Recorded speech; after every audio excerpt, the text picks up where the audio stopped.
ये भी नहीं था कि 1-on-1 फाइट हो। उसके साथ उसके कुछ बंदे थे, वो भी मदद कर रहे थे उसकी। उसने घुटनों से नाक पे मारा, कई बार हाथों से मेरे से मुंह पे मारा। एल्विश भाई वाला मैटर बहुत बड़ा बन चुका है कि एक वीडियो आपने देखी होगी जिसमें मैं हाथ उठा रहा हूँ मैक्सटन के ऊपर। एक वीडियो आपने देखी होगी मैक्सटन जिसमें बोल रहा है कि एल्विश ने तो ये कर दिया मेरे साथ, बदमाश है, गुंडा है, इसके ऊपर ये होना चाहिए, मर्डर केस लगना चाहिए। पिछले कुछ समय से अगर आपने नोटिस किया हो तो आपके इंस्टाग्राम फीड पे इन्फ्लुएंसर्स के कंट्रोवर्सीज आने लगी होगी। मेरे को मालूम नहीं था कि आपके पहचान के दोस्त है मेरे।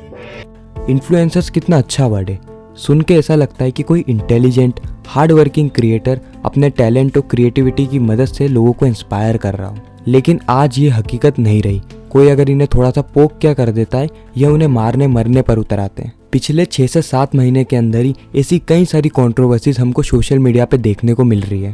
पहले छोटी सी बात को बड़ा बनाया जाता है, गालियां दे के माहौल को गर्म किया जाता है। उसके बाद अपनी पावर, जलवा और सिस्टम दिखाने के लिए उसे एक जगह पे बुलाया जाता है ताकि वहाँ वह 1v1 फाइट कर पाए। लेकिन होता है क्या है, आखिर में मैटर को आराम से सॉल्व कर दिया जाता है। और यह जो पूरी कंट्रोवर्सी सोशल मीडिया पे चलती है, इससे फायदा तो डायरेक्टली उनको होता है, लेकिन नुकसान आपका होता है।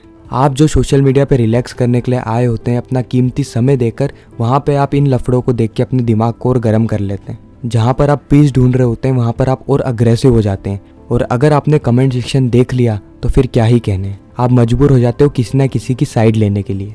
अब देखो, किसी की साइड लेना गलत नहीं है। अगर आपका कोई फेवरेट क्रिएटर है, वह कंट्रोवर्सीज में फंस रहा है, तो आपको उसकी मदद करनी चाहिए।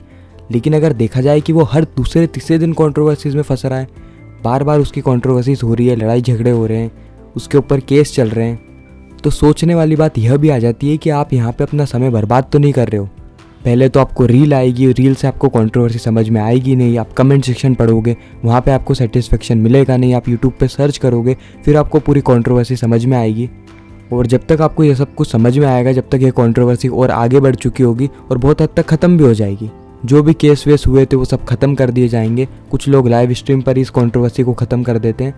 लेकिन इससे एंड प्रोडक्ट क्या निकला? आपको क्या फ़ायदा हुआ? उनको क्या फ़ायदा हुआ? खैर, उनको तो व्यूज़ मिल गई, पेज अप की फेम मिल गई। यहाँ पर आपका समय तो बर्बाद हुआ ही सही, साथ ही साथ आपके मेंटल हेल्थ पे भी इसका बहुत गहरा इम्पैक्ट पड़ता है। कैसे, वो भी हम आगे जानेंगे।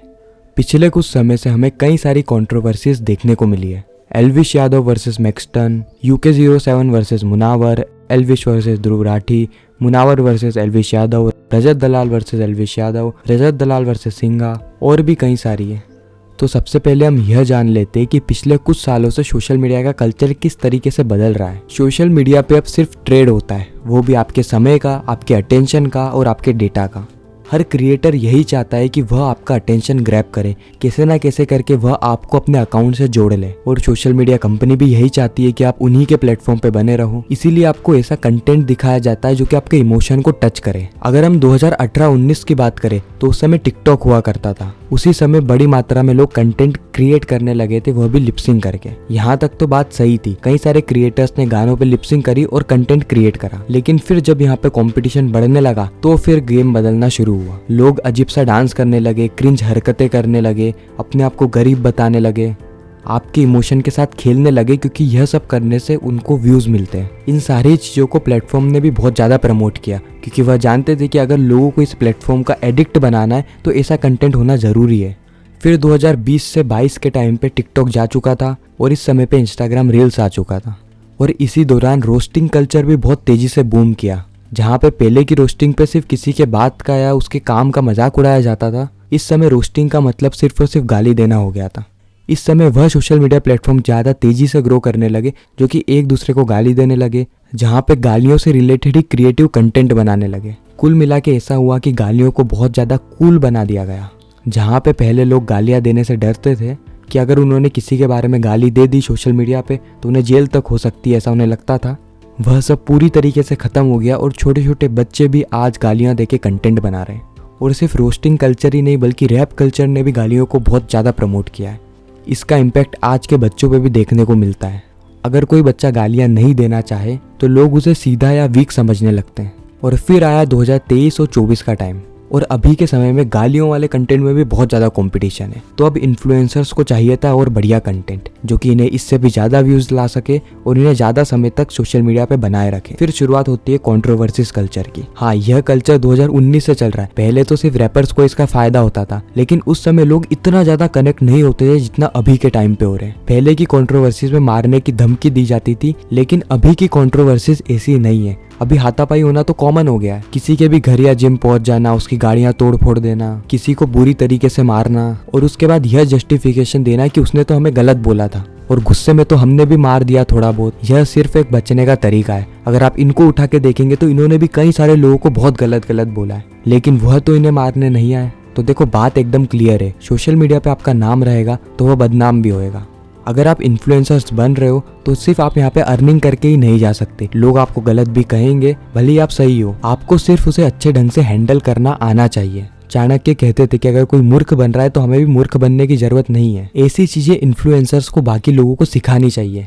लेकिन नई नई गाड़ियां खरीदने से इन्हें फुर्सत कहाँ है। आज के दिन हर दूसरा या तीसरा यूथ अगर फेमस होना चाहता है, इन्फ्लुएंसर बनना चाहता है या बहुत ज्यादा पैसे कमाना चाहता है, तो उनमें से आधे से ज्यादा की ख्वाहिश सिर्फ हवाबाजी बन गई है।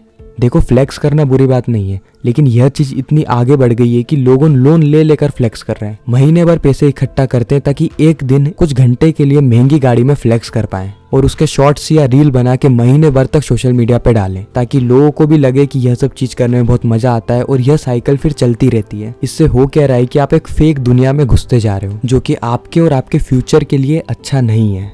और अगर हम इन इन्फ्लुएंसर्स की बात करें तो गालियां देना, एक दूसरे की फैमिली को टारगेट करना और एक दूसरे को जितना नीचा दिखा सकते हैं वह सब करने से इनको व्यूज मिलते हैं। कई सारे तो यूट्यूबर्स भी ऐसे आए थे जो कि सिर्फ उनका कंटेंट ही यही था, एक दूसरे के बारे में गलत बोलना। उनको पता रहता है कि वह गलत बोल रहे हैं, लेकिन फिर भी वह ऐसा बोलते ताकि उन्हें व्यूज मिल सके और उससे उनकी अर्निंग हो जाए। देखो, इस वीडियो में मेरा यह कहना नहीं था कि कौन गलत है कौन सही है। इस वीडियो में मैं यह बताना चाह रहा हूँ कि आपका कितना ज्यादा समय इसमें बर्बाद हो रहा है। हो सकता है कि ये सारे इन्फ्लुएंसर्स अपनी अपनी जगह सही हो, लेकिन इससे आपको क्या फायदा होगा? आपका सिर्फ और सिर्फ नुकसान हो रहा है। सबसे पहले तो समय का नुकसान हो रहा है और दूसरा मेंटल हेल्थ का नुकसान हो रहा है। अब आप इसके लिए कर क्या सकते हो? सबसे पहले तो ऐसी कोई भी रील आए तो उसको नॉट इंटरेस्टेड पे डाल देना। इससे होगा क्या कि ऐसी रील आपको सजेस्ट होना ही बंद हो जाएगी, क्योंकि हम एक प्लेटफॉर्म को दोष नहीं दे सकते। वहाँ पे अच्छे क्रिएटर्स भी है जो कि अपनी मेहनत से, अपनी क्रिएटिविटी से लोगों को इंस्पायर कर रहे हैं, सही नॉलेज लोगों तक पहुंचा रहे हैं, जिसके चलते लोग भी एजुकेट हो रहे हैं और अवेयर हो रहे हैं चीजों के बारे में। आपको ये डिसाइड करना होगा कि जिसको आप फॉलो करते हो